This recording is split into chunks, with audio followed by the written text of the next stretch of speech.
দেখো এখন কিন্তু আকাশে মেঘ করেছে, এখনই বৃষ্টি নামবে। তো আমি বাড়ির ছাদে উঠেছি, উঠে দেখো চারিপাশটা কেমন দেখা যাচ্ছে।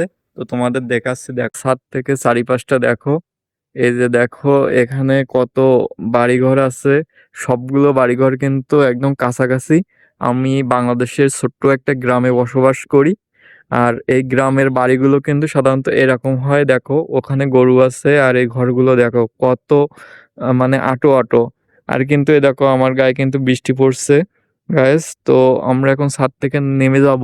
তো তার আগে তোমাদের চারিপাশটা একটু দেখাই, দেখো কত সুন্দর। এখানে আমাদের একটা বাগান আছে। এই বাগানে আমরা অনেক শাকসবজি, ঝাল, বেগুন, তারপরে হচ্ছে তোমার আরো অনেক কিছু লাগিয়েছি। আর এই পেঁপে গাছগুলো দেখো, পেঁপে গাছে কিন্তু ফল আসছে। আর এই যে আম গাছটা দেখতে পাচ্ছ, এই আম গাছে কিন্তু এবছর প্রচুর আম হয়েছিল।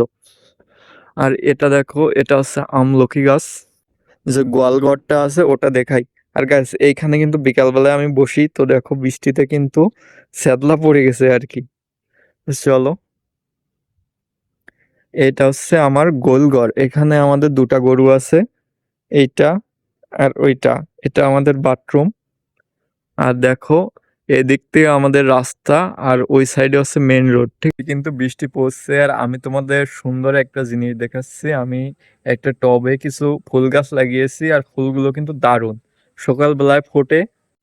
এই দেখো এই আমার সে ফুল গাছগুলো, লাল লাল ফুল ফোটে। এটা হলুদ টাইপের ফুল ফোটে, আর ওই সাইডে গোলাপি টাইপের ফুল ফোটে। আর এটা তো নয়নতারা ফুল গাছ, সবাই চেনো। একটা কুমড়ো গাছ আছে ছাদে। আর এই ফুলগুলো দারুণ। গাইস এখন কিন্তু বৃষ্টি পড়ছে, তোমরা দেখতে পাচ্ছ। আর আমাদের এখানে কিন্তু প্রচুর বৃষ্টি হচ্ছে এই কয়দিন। তোমাদের ওখানে কেমন বৃষ্টি হচ্ছে তোমরা অবশ্যই বলবে।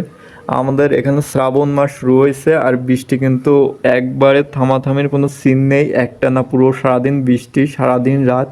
আর পুকুরগুলো না একবারে সব, পুকুরগুলো দেখো ভরে আছে জলে। ওই দূরে একটা পুকুর দেখা যাচ্ছে, যারা আমি জুম করছি। দেখো গাছ টাছ পড়ে আছে, আর পুকুরগুলো কিন্তু জলে ভরে আছে।